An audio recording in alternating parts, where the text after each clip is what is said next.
How to make a chew toy for free. First, remove the lid. Be careful if you use scissors. Place the bottle in the sock.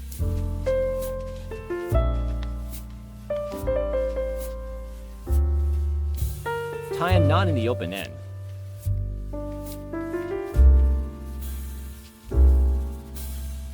Give it to Doggo and watch the fun. It's a one-use toy. Be sure to put it in recycling after use.